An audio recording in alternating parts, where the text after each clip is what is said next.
CM Mohan का mission निवेश। नमस्कार, बिग डिबेट में आपका स्वागत है। मैं हूं आपके साथ राजेश सक्सेना। मध्य प्रदेश सरकार प्रदेश में निवेश बढ़ाने को लेकर लगातार काम कर रही है। बुधवार को सीएम डॉक्टर मोहन यादव बुरहानपुर में थे। यहां इन्वेस्टर समिट को लेकर उन्होंने बैठक कर उद्योगपतियों से चर्चा की। सीएम ने कहा कि हमारी सरकार किसान कल्याण वर्ष के अंतर्गत किसानों की आय बढ़ाने के साथ साथ उद्योगों की स्थापना के लिए भी प्रतिबद्ध है। बुरहानपुर में कपास और केला सहित अन्य महत्वपूर्ण उत्पादों की उत्पादकता बढ़ाने पर विशेष ध्यान देने की बात कही। सीएम ने कहा कि प्रदेश सरकार उद्योगों के विस्तार और विकास के लिए हर संभव मदद देने के लिए प्रतिबद्ध है। बुरहानपुर में एमएसएमई सेक्टर का तेजी से विकास और विस्तार हो रहा है। इस प्रगति में राज्य सरकार सक्रिय सहयोगी के रूप में कदम से कदम मिलाकर चल रही है। यही कारण है कि बुरहानपुर औद्योगिक उत्थान के साथ विकास का नया अध्याय लिखने की ओर अग्रसर है। मुख्यमंत्री डॉक्टर मोहन यादव का प्रयास यही है कि बड़े निवेशकों के साथ ही छोटे निवेशकों को प्रोत्साहित किया जाए।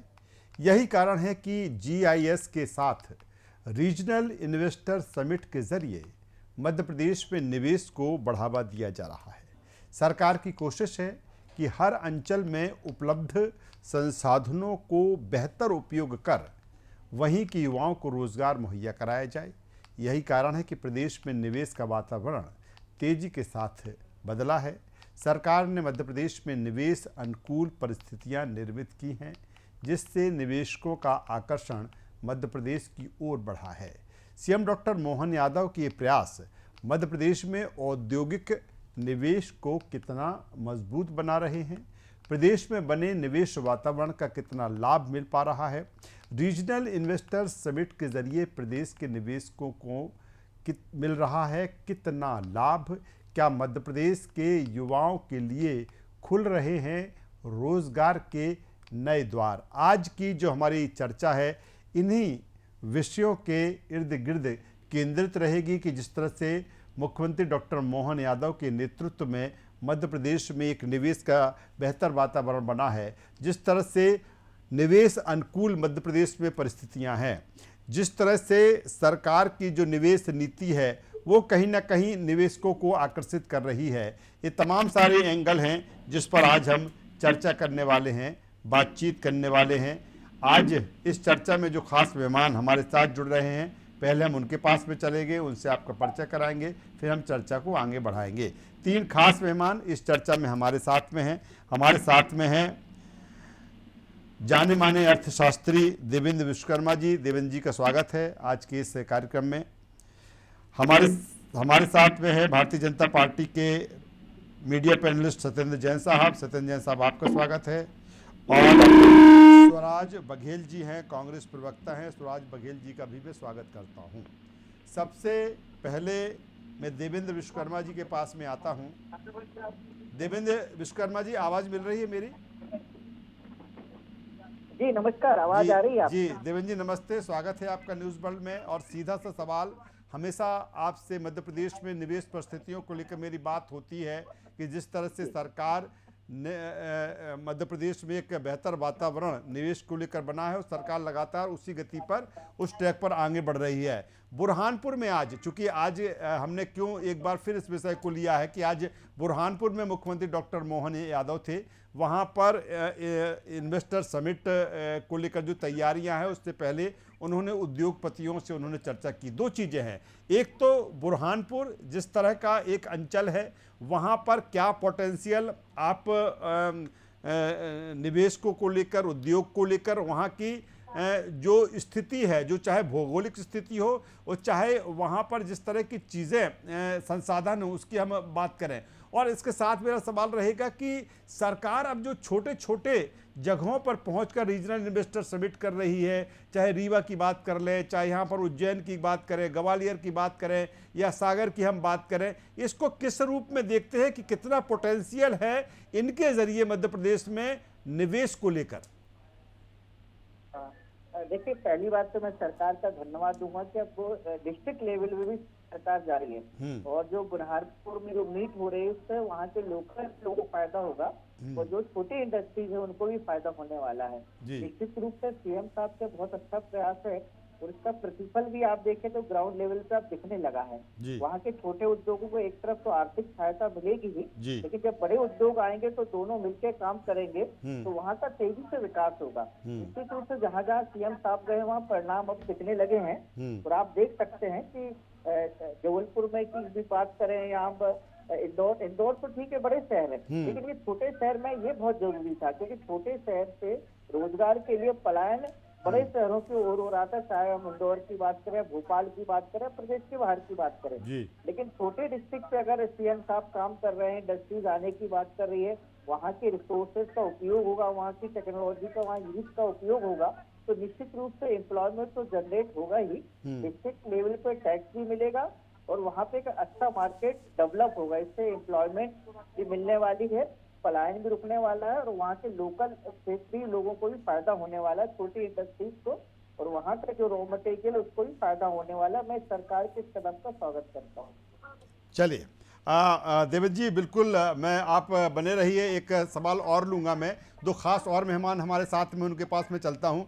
हमारे साथ में सत्येंद्र जैन साहब हैं, चौधरी सत्येंद्र जैन जी। सत्येंद्र जैन जी, किस रूप में देखें इस जो छोटे अंचल हैं, कहीं ना कहीं उस ओर भी सीएम फोकस कर, हमने देखा, हमने जिस तरह से अपनी चर्चा में बताया, शुरुआत में ही बताया कि जीआईएस से लेके ग्लोबल इन्वेस्टर समिट से लेकर रीजनल लेवल पर जो समिट हो रही हैं, फिर ऐसे स्थानों को चिन्हित करना कि जहां पर देखते हैं कि हाँ यहाँ पर संसाधन क्या है, यहाँ पर कपास की बेहतर उपलब्धता है, यहाँ पर केला बेहतर तरीके से उत्पादित होता है, फिर इसके जरिए कहीं ना कहीं उद्योगपतियों निवेशकों को जोड़ना, किस रूप में देखते हैं इन प्रयासों से, और कितना पोटेंशियल है ये चीज़ें, कितना मजबूत करेंगी मध्य प्रदेश की अर्थव्यवस्था को, कितने जो निवेशक हैं, और या फिर इसके जरिए रोजगार से भी जोड़ा जा रहा है, किस रूप में देखते हैं इन पहलों को?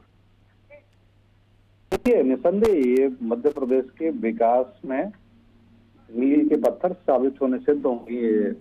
यशस्वी मुख्यमंत्री डॉक्टर मोहन यादव जी, कर्मयोगी मुख्यमंत्री डॉक्टर मोहन यादव जी, भगवान विश्वकर्मा से प्रेरणा पाते मुख्यमंत्री डॉक्टर मोहन यादव जी मध्य प्रदेश में उद्योग, निवेश और रोजगार के लिए की गंगा बहाने के लिए, जिसकी स्वर्णिम गाथा लिखने के लिए अपना सर्वस्व योगदान दे रहे हैं। और देखिए, नवाचारी मुख्यमंत्री हैं, इनोवेटिव हैं, इनोवेशन उनके दिमाग में, मनोमस्तिष्क में और छाया रहता है। या हम कहें कि डॉक्टर मोहन यादव जी के शरीर का कण कण और समय का क्षण क्षण मध्य प्रदेश को समुन्नत बनाने में, मध्य प्रदेश में उद्योग, निवेश और रोजगार की वर्षा करने में, या रोजगार की नर्मदा बहाने में, या रोजगार की गंगा बहाने में, स्वर्णिम गाथा लिखने में व्यतीत हो रहा है। और ये उसी श्रृंखला में एक कदम है। और जिस प्रकार से लगभग 5 दर्जन के आसपास उन्होंने पिछले 2 वर्षों में जो सम्मेलन किए हुए हैं, जो इन्वेस्टर्स मीट किए हुए हैं, रीजनल कॉन्क्लेव्स किए हुए हैं, कृषि सम्मेलन किए हुए हैं, जिले स्तर पर भी जब वो जा चुके हैं, और उसी श्रृंखला, और जीआईएस किया हुआ है जहां पर कि लगभग 31 लाख करोड़ रुपए के सारे इनके 31-32 लाख करोड़ रुपए के निवेश के प्रस्ताव प्राप्त हुए, और इतने ही रोजगार, और अनेक उद्योगों ने जमीन पर भी आ गए हैं। उनको हमने लगभग 10 लाख करोड़ के आसपास के जिस पर जब अमित शाह जी आए थे अटल जी के जन्मोत्सव के समय, जो 25 दिसंबर रहता है, उस समय ग्वालियर से उन्होंने बताया भी था कि उस समय 3 लाख करोड़ रुपए के निवेश के जो काफी काम उन्होंने आगे बढ़ाए थे। और कुछ यूनिट्स में प्रोडक्शन भी आरंभ हो गया है, जो जीआईएस में हमने काम किया उसके द्वारा। तो डॉक्टर मोहन यादव जी के हर कदम से मध्य प्रदेश समुन्नत हो रहा है। और देखिए, मध्य प्रदेश की रेवेन्यू इसीलिए बढ़ रहा है, जीएसडीपी मध्य प्रदेश की इसीलिए बढ़ रही है। दिग्विजय सिंह जी के समय 2000 में जीएसडीपी थी 70,000 करोड़ की। आज जीएसडीपी जो इस बार का बजट आया, उसमें संभावना है कि लगभग 19.5 लाख करोड़ की जीएसडीपी होगी, मतलब 20 लाख करोड़ के आसपास की जीएसडीपी हो जाएगी। तो ये बहुत बड़ी बात है। और उद्योग, निवेश और रोजगार की स्वर्णिम गाथा लिख रहे हैं। आज वो बुरहानपुर गए, वहां पर मिले, और देखिए वही बुरहानपुर है जहाँ 2 वर्ष पहले तक जो एमएसएमई, वहां पर जितनी एमएसएमई है, उनका जो उत्पाद होता था लगभग 400 करोड़ के आसपास का था, और अब वो बढ़कर के 800 करोड़ से ज्यादा का हो गया। वहाँ एमएसएमई का जो काम था तो दुगना हो गया 2 वर्षों में। तो कहीं ना कहीं मुख्यमंत्री डॉक्टर मोहन यादव जी की उद्योग हितैषी जो नीतियां हैं, जिसमें लगभग चलिए मैं आता हूं, 4,000 मैं करोड़ आता हूं रुपए से ज्यादा का बिल्कुल सत्येंद्र साहब, मैं आता हूं। स्वराज बघेल साहब हमारे साथ में। राजेश जी 5 सेकंड और दीजिए। जी जी राजेश जी, 5 सेकंड दीजिए। बोलिए बोलिए। और जो डॉक्टर मोहन यादव जी ने पिछले 2 वर्षों में लगभग 4,000 करोड़ रुपए से ज्यादा की सब्सिडी भी दी हुई है, इंडस्ट्रियल सब्सिडी, इन्वेस्टमेंट सब्सिडी, ये प्रोफेशनल सब्सिडी दी हुई है। और इस बार का जो वर्तमान का उद्योगों का जो बजट रखा 3,500 करोड़ का बजट रखा, और आगे का भी लक्ष्य कि 2-3 साल में वो 5,000 करोड़ रुपए और देंगे उद्योगों के लिए। तो उद्योगों के लिए भी हम सहयोग। चलिए मैं आता हूं सत्येंद्र जी, दोबारा आ जाता हूं। मैं चाहता हूं 1 बाय 1 ये चर्चा चले तो बेहतर रहेगा। स्वराज बघेल साहब हमारे साथ में। स्वराज बघेल जी, किस रूप में देखते हैं सरकार के इन प्रयासों को? और मैंने शुरुआत जिस तरह से पहले भी आपको बता देता हूं कि GIS जैसे आयोजन होते हैं यहाँ पर, ग्लोबल इन्वेस्टर समिट, फिर ये जो रीजनल एक कॉन्सेप्ट है, ये जिसका जिक्र सत्येंद्र जी भी कहते कि कहीं ना कहीं MSME को जिस तरह से सरकार के प्रयासों से मजबूत किया जा रहा है। बुरहानपुर जैसे अंचल, इससे पहले तमाम हमने उदाहरण दिए, सागर, सतना, रीवा, क्या क्या कांग्रेस किस रूप में देखती है कि क्या एक बेहतर वातावरण मध्य प्रदेश का निवेश का बना है? और न केवल बड़े निवेशक बल्कि जिस तरह से लोकल स्तर पर निवेशकों को सरकार प्रोत्साहित कर रही है, कितना मजबूती देखते हैं इसमें आप निवेश को लेकर, या फिर क्या आपके विचार हैं? सर नमस्कार आपको, और मैं सबसे पहले तो आपका बहुत बहुत धन्यवाद करूंगा मुझे इस चर्चा में जोड़ने के लिए। मेरे पूर्व में जिन भी वक्ताओं ने अभी आपके समक्ष अपनी बात रखी जी, वो आपको बुरहानपुर की असलियत से वाकिफ नहीं करा रहे हैं। तो मैंने सबकी बात बहुत धैर्यपूर्वक सुनी, और मैं सबसे वही चाहूंगा कि वो लोग मेरी बात भी बहुत अच्छे से और धीरज पूर्वक सुने। तो सबसे पहले तो देखिए, ये जानने की जरूरत है कि बुरहानपुर जो है वो कोई एक नया इंडस्ट्रियल सेंटर नहीं बनाया जा रहा है। बुरहानपुर इंडस्ट्रियल सेंटर बन चुका है आज से 800 साल पहले, और तब से बुरहानपुर में एक कॉटन इंडस्ट्री का बहुत बड़ा सेंटर हमेशा से विकसित रहा है। आप मध्यकालीन भारत को भी देख लीजिए और आप मॉडर्न इंडिया में भी देख लीजिए, तो हमेशा रहा है। आज डॉक्टर मोहन यादव साहब ने एक बात बोली उसी बुरहानपुर के दौरे में अपने, उन्होंने वहां के उद्यमियों से बोला कि आप फीनिक्स पक्षी की तरह हैं। फीनिक्स पक्षी वो है सर जो जीवित होता है, उसके बाद भस्म होके मर जाता है, और फिर उन्हीं भस्म से वापस से जीवित होता है। इसका मतलब डॉक्टर मोहन यादव साहब ये बात तो मानते हैं कि इसको भस्म किया गया है। अब आप ये समझिए कि क्या ये बात उद्यमियों को फीनिक्स बोलना, क्या शिवराज सिंह चौहान साहब से डॉक्टर मोहन यादव का हमला है?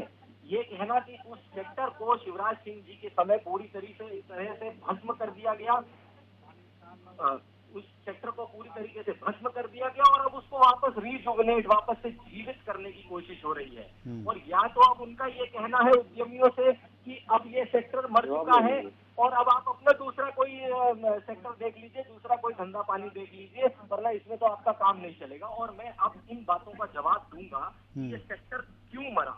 अब इसको ध्यान से सुनने की बहुत जरूरत है। देखिए, कॉटन जो है, ये जो हम जिस क्षेत्र की बात कर रहे हैं बुरहानपुर, यहाँ पे मध्य प्रदेश का सबसे बेहतरीन सॉइल मिलता है, जिसको ब्लैक कॉटन सॉइल कहते हैं। ये बना ही कॉटन यानी कि कपास की खेती के लिए ही बना है ये सॉइल। अब देखिए, इसमें आप आज की डेट में जब यहाँ भारत में अंग्रेज रहे तो इसे व्हाइट गोल्ड बोलते थे, कॉटन की वो डिमांड थी। आज की डेट में आप सर देखेंगे अगर कॉटन उगाने वाला किसान आज की डेट में 15,000 रुपए प्रति एकड़ का नुकसान झेलता है।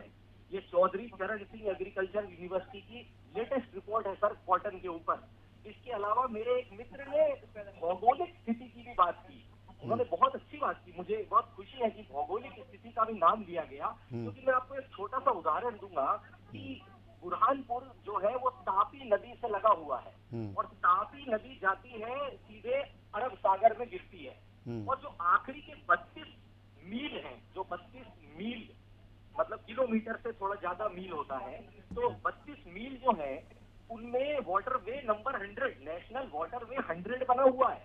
इसका मतलब गुजरात का जो किसान है, जब वो कपास की खेती करता है तो उसको बहुत आसानी से एक वाटरवे मिल जाता है अपना प्रोडक्ट को एक्सपोर्ट करने के लिए। मध्य प्रदेश ने आज तक तापी नदी पे कोई वाटरवे नहीं बनाया। आप ये बताइए, आप यहाँ के किसान के साथ ऐसा क्यों कर रहे हैं? दूसरी बात, आज की डेट में अगर आप देखें तो कॉटन के बारे में मैं कॉटन को इसीलिए फोकस कर रहा हूँ, कॉटन और टेक्सटाइल को सर, क्योंकि बुरहानपुर है ही इसी चीज के लिए बना हुआ। इस चीज के माध्यम से उसकी इकोनॉमी को इतना बड़ा बूस्ट मिल सकता है जिसकी कोई तुलना नहीं है, पर वो नहीं मिल पा रहा है, क्यों मैं बताता हूँ। इसके अलावा बीटी कॉटन इंट्रोड्यूस किया गया था कांग्रेस की सरकारों द्वारा। कॉटन में बीटी मतलब बायोटेक्नोलॉजी ये हाइब्रिड एक तैयार हुआ गया था, और वो ऐसा था जो पिंक बॉल वर्म नामक एक कीड़ा होता है सर, तो इस पिंक बॉल वर्म कीड़े को वो रेजिस्ट कर लेता था। लेकिन समय के साथ साथ साथ अब उस पिंक बॉल वर्म ने बीटी कॉटन के अगेंस्ट में रेजिस्टेंस डेवलप कर लिया है। आज आप बीटी कॉटन लगाएंगे तो भी वो कीड़ा आपके कॉटन को खा जाएगा। तो इसका सोल्यूशन निकालने के लिए कस्तूरी कॉटन आया था, लेकिन आज कितने किसान वहां पे कस्तूरी कॉटन उगा रहे हैं, किसी के पास वो पहुंचा ही नहीं, सरकार की स्कीम ही नहीं पहुंची। आप देखिए कि कॉटन का इतना बड़ा 800 साल पहले जो केंद्र हुआ करता था, आज उससे ये उपाधि छीन ली गई है बांग्लादेश द्वारा, कंबोडिया द्वारा, लाओ पीडिया, लाओ पीपल डेमोक्रेटिक रिपब्लिक, ये छोटे छोटे देश है सर, ये हमसे छीन ले गए, इसकी पूरी इकोनॉमी हम लोगों से छीन ले गए। चलिए बिल्कुल, चलिए बेहतर बात आप सुराज बघेल साहब आप रख रहे हैं। मैं एक बहुत इंपॉर्टेंट पॉइंट जी संक्षेप में करिए, आप 30 सेकंड में करिए, फिर मैं आगे बढ़ूंगा देवेंद्र जी के पास में। जी 30 सेकंड में करूंगा। इसके अलावा जो आखिरी नेल इन द कॉफिन किसान के ताबूत में आखिरी कील इंडिया यूएस ट्रेड डील से खींच दी गई, जब बांग्लादेश को सस्ता कॉटन इंपोर्ट करने की अनुमति दे दी गई, एक्सपोर्ट करने की अनुमति दे दी गई, और भारत से वो अनुमति छीन ली। आज की डेट में भारत का कॉटन बांग्लादेश के कॉटन से महंगा बिकता है बाहर। हर तरीके से इन्होंने किसान की, कॉटन फार्मर की कमर तोड़ दी, और अब वहां जाके एक वो छोटा सा कार्यक्रम करके डॉक्टर। चलिए बिल्कुल स्वराज सिंह साहब, मैं जो आपने बात कही मैं थोड़ा उसको और आगे बढ़ा देता हूं देवेंद्र विश्वकर्मा जी के साथ। बिल्कुल देवेंद्र विश्वकर्मा जी, हम सरकार की पहलों की लगातार सराहना कर रहे हैं कि जिस तरह से मुख्यमंत्री डॉक्टर मोहन यादव प्रयास कर रहे हैं, लेकिन एक बात जिस तरह से सुराज बघेल जी से चर्चा में जो बात आई, कहीं ना कहीं अगर जब हम बुरहानपुर की बात कर रहे हैं तो जाहिर सी बात है कि वहाँ की जो कॉटन इंडस्ट्री है और एक किस तरह से वो फेमस रही, कहीं ना कहीं इसके साथ हम नए निवेशकों से बात करें, नए उद्योग धंधे आए, कहीं ना कहीं जो पहले जो चीज़ें रही हैं कहीं ना कहीं उनको भी बूस्ट करने की ज़रूरत है, और सरकार हालांकि उस दिशा में काम कर भी रही है। तो ये कितना पोटेंशियल इसमें आप मानते हैं कि नहीं, जो पुराने हमारे उद्योग धंधे उस क्षेत्र में उस रीजन में रहे हैं उनको भी पुनर्स्थापित किया जाए, उनको भी बेहतर किया जाए? देवेंद्र जी। नहीं, निश्चित रूप से देखिए सरकार तो प्रयास कर ही रही है, एक तरफ उनको फाइनेंशियल सपोर्ट प्रोवाइड कर रही है, तो लोकल स्तर पर जाकर उनकी समस्याओं का समाधान भी कर रही है जी। ये 1 to 1 टॉप का जो मुख्यमंत्री जी का काम है वो यही है जी कि लोकल जो वहाँ की संस्थाएं हैं, जो उद्योग, उनको हम कैसे मदद कर सकते हैं। जी अगर आप देखें पिछले 3-4 वर्षों में बुरहानपुर से तेजी से पलायन हो रहा था जी, इसलिए वहाँ के यूथ को वहाँ एम्प्लॉयमेंट कैसे मिले, एग्रीकल्चर बेस्ड इंडस्ट्रीज कैसी खड़ी हो, और वहाँ का जो उद्योग हो उसको हम फिर कैसे मजबूत करें, सरकार इस ओर विशेष ध्यान दे रही है। तो मुझे लगता है कि सीएम साहब का प्रयास से हम सबको स्वागत करना चाहिए, क्योंकि अगर लोकल स्तर पे एम्प्लॉयमेंट मजबूत होगा, एग्रीकल्चर बेस्ड इंडस्ट्रीज मजबूत होगी, तो बड़े शहर को दबाव कम पड़ेगा, और सीएम साहब का यही सोचना है, इसलिए वो निरंतर इस ओर प्रयास कर रहे हैं। इसलिए मैं उनके इस कदम का स्वागत करता हूँ। निश्चित रूप से इम्प्लीमेंटेशन और ग्रांट लेवल मॉनिटरिंग बहुत बड़ा एक इशू है, वो इस ओर सरकार ध्यान दे रही है, फिर भी बहुत कुछ हद तक समस्या का समाधान हुआ है, तो सरकार इस ओर तेजी से प्रयास कर रही है। मुझे लगता है इसका पॉजिटिव इम्पैक्ट आप देखिए तो 1-2 साल में सबको नजर आएगा। चलिए सत्येंद्र जैन साहब कुछ एड ऑन करना चाहेंगे इस चर्चा में? देखिए निसंदेह जी से हमारे अर्थशास्त्री हैं, ये जो उन्होंने उपायन किया, ये उनका अपमान है, ये हमारे मध्य प्रदेश के निवेशकों का बार अपमान करती है, और उसी श्रृंखला और कांग्रेस ने एक कांग्रेस के ऊपर ही जाती है, ये उंगली इन्होंने उठाई। तो दरअसल 46 साल से ज्यादा मध्य प्रदेश में 46 साल के आसपास कांग्रेस का शासन रहा, कांग्रेस प्रसुप्त अवस्था में रही, सोई रही, उद्योग धंधे बंद पड़े हुए थे और नेगेटिव ग्रोथ रेट थी। हमारी जो मध्य प्रदेश की औद्योगिक ग्रोथ रेट रही दिग्विजय सिंह जी के समय तक ऋणात्मक थी, तो वांटेड हार इसीलिए उनको कहा गया। -0.6% की नेगेटिव ग्रोथ रेट थी। आज हमारी इंडस्ट्रियल ग्रोथ रेट है वो 20% से ज्यादा है, और आज हम जो लक्ष्य लेके निवेश भी हमारा लगभग 5 लाख करोड़ से 6 लाख करोड़ के आसपास की इंडस्ट्रीज के अंदर निवेश भी आ चुका है, और जो लक्ष्य है कि हम 20 लाख करोड़ रुपए से ज्यादा का इंडस्ट्रियल निवेश मध्य प्रदेश में आए, और हमारा जो निर्यात है वो भी जो 1 लाख करोड़ के आसपास, वो भी 65,000 करोड़ के आसपास है। तो ये सब हमारे मुख्यमंत्री डॉक्टर मोहन यादव जी की मेहनत के कारण है, पूर्ववर्ती भाजपा सरकार के कारण है, दिग्विजय सिंह जी के समय नहीं था ये। और देवी अहिल्या का जो सपना था, जो वस्त्र का काम उन्होंने जो किया, वस्त्र उद्योग को बढ़ाया, चाहे वो महेश्वर का हो तो धार, अभी जो 5F की संकल्पना को प्रधानमंत्री श्री नरेंद्र मोदी जी ने सिद्ध करने का काम कर रहे हैं और मध्य प्रदेश उसमें कंधे से कंधा मिलाकर के आगे बढ़ रहा है। टेक्सटाइल पार्क मध्य प्रदेश में आ रहा है, पीएम मित्र पार्क, जिसमें 3,000 करोड़ रुपए से ज्यादा का निवेश होगा, 1 लाख करोड़ रुपए से ज्यादा की इंडस्ट्रीज आएंगी और 2 लाख से ज्यादा लोगों को प्रत्यक्ष रोजगार मिलेगा। और farm to fibre, fibre to factory, factory to fashion, fashion to foreign, ये 5F की संकल्पना को सिद्ध करने वाला। चलिए, वक्त की कमी है। स्वराज बघेल साहब, संक्षिप्त में आप कुछ जोड़ना चाहते हैं? पानी में स्वराज सिंह बघेल जी, उद्योगों का विनाशक है। चलिए, वक्त की कमी, स्वराज जी की भी बात आ जाए चलते चलते। स्वराज जी, विकास की विरोधी कांग्रेस है जी। स्वराज जी, वक्त की कमी है क्योंकि मैं संक्षेप में आप बात रखना पड़ेगी। आप ही बताओ, आपके समय नेगेटिव ग्रोथ रेट कैसे थी? स्वराज बघेल बताइए। स्वराज जी, आपके समय जब बंटाधार मुख्यमंत्री थे 10 साल तक रहे, कितना निवेश आया था? देखिए हमेशा नहीं, आप बताओ ना, पहले प्रश्नों का जवाब दो ना। आपके 10 सालों में मैं बता देता हूँ, 300 करोड़ के लगभग का निवेश आया था दिग्विजय सिंह जी के 10 साल के शासनकाल में। और आज हमने जो निवेश है, नहीं स्वराज जी सुन तो लो, या तो आप जवाब दो। जवाब तो देते नहीं हो आप इधर उधर भाग जाते हो। हिट एंड रन, हमने हिट एंड रन पे भी 3 कानून बना दिए, हिट एंड रन भी नहीं कर सकते आप। उसके ऊपर प्रोसिक्यूशन होगा। आपका भी वर्जन आ जाए। स्वराज जी, अपनी बात रख लीजिए संक्षेप में। नेगेटिव ग्रोथ रेट क्यों थी इंडस्ट्रीज की? लोगों को इस बात की जानकारी नहीं है कि 1980 में पूरी है। आप बताओ, सरकार औद्योगिक ग्रोथ रेट ऋणात्मक -0.6% मैं सब कुछ बता रहा हूँ, आप शांत रहेंगे तब तो मैं बता पाऊंगा। हाँ सर, इनको म्यूट करिए ना। क्यों है बताओ ना, मैं बताऊँ, क्षमा मांगिए ना पहले। अभी बता रहा हूँ। और अंबानी, जो अनिल अंबानी की कंपनी है, क्या है भाई, आप लोग तो आप बोल लीजिए। स्वराज सिंह को सुन लीजिए पहले, स्वराज सिंह को सुन लीजिए। स्वराज सिंह, अफजल गदरी,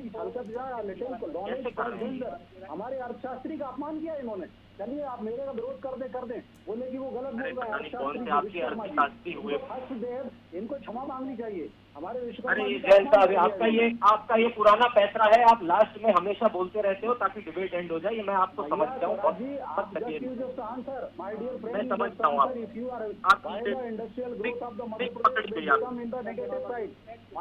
देखिए ना, हाँ मैं बता रहा हूँ जी, मैं बता रहा हूँ और आपने विश्वकर्मा जी को भी, आपने 1980 अगर आप और वो आए, उनका अपमान कर दिया। क्या कांग्रेस का ऑफिसर? चलिए, अरे सत्यन जी, अरे स्वराज जी की बात आ जाए क्योंकि मेरे पास वक्त की बहुत कमी है, सिर्फ 30 सेकंड मेरे पास में। मैं चाहता हूँ स्वराज जी की भी बात आ जाए, तो ये जस्टिस रहेगा। हमारे जो आप सम्मानीय प्रवक्ता हैं, मैं चाहता हूँ बात आना चाहिए इस चर्चा में। हमें हमारे दर्शक हैं, हमें देख रहे हैं, और चूंकि युवाओं से जुड़ा हुआ मसला है, मध्य प्रदेश की अर्थव्यवस्था से जुड़ा हुआ मसला है, यहाँ के विकास से जुड़ा हुआ मसला है, मैं चाहता हूँ स्वराज जी आपकी भी एक प्रतिक्रिया उसमें आ जाए, छोटी सी। जी स्वराज जी। जी बिल्कुल। देखिए 1980 में माननीय श्री अर्जुन सिंह जी की सरकार में इसको एक बहुत बड़ा हब के रूप में बनाया गया। भारत उस समय लीडिंग प्रोड्यूसर था टेक्सटाइल में, कोई देश हमसे आगे नहीं था, हम नंबर 1 थे। और आज ये अगर सरकार इतनी बड़ी बड़ी बातें करती है, अभी मैं इनकी सारी पोल खोलता हूँ डेटा के माध्यम से, आप रुकिए 1 मिनट। ये हमें आज तक कोई डेटा बताया इन्होंने कि हमने कितना लाख इन्वेस्टमेंट आया, उससे हमें कितने हमारे मध्य प्रदेश के युवाओं को नौकरी मिली। आज की डेट में आप देखें तो मध्य प्रदेश में एग्रीकल्चर यानी कि प्राइमरी सेक्टर जिसमें माइनिंग भी है, तो उसका कंट्रीब्यूशन अगर आप जीडीपी में देखें तो 43% है। और मैन्युफैक्चरिंग इंडस्ट्री जिसकी आज वो बात करने गए थे वहाँ पे, कुनीतियों के कारण उज्जैन की टेक्सटाइल मिल बंद हुई, भोपाल की टेक्सटाइल। मेहमानों का धन्यवाद करता हूँ, शुक्रिया करता हूँ। तो मध्य प्रदेश की डॉक्टर मोहन यादव सरकार प्रदेश में निवेश बढ़ाने को लेकर लगातार आगे बढ़ रही है। और आज मुख्यमंत्री डॉक्टर मोहन यादव बुरहानपुर में थे और इन्वेस्टर समिट से पहले उद्योगपतियों से उन्होंने चर्चा की और बुरहानपुर के जो संसाधन हैं उनका कैसे और बेहतर उपयोग हो सकता है, वहाँ के जो निवेशक हैं, जो उद्योगपति हैं, कैसे उनको और बूस्टअप किया जा सकता है, तमाम एंगल पर चर्चा की गई। और कुल मिलाकर सीएम डॉक्टर मोहन यादव का मिशन यही है कि मध्य प्रदेश में बेहतर निवेश आए, डेवलपमेंट हो, विकास हो, अर्थव्यवस्था सुधरे और युवाओं को रोजगार मिले। चर्चा बस इतना ही। देखते रहिए न्यूज़ वर्ल्ड। नमस्कार।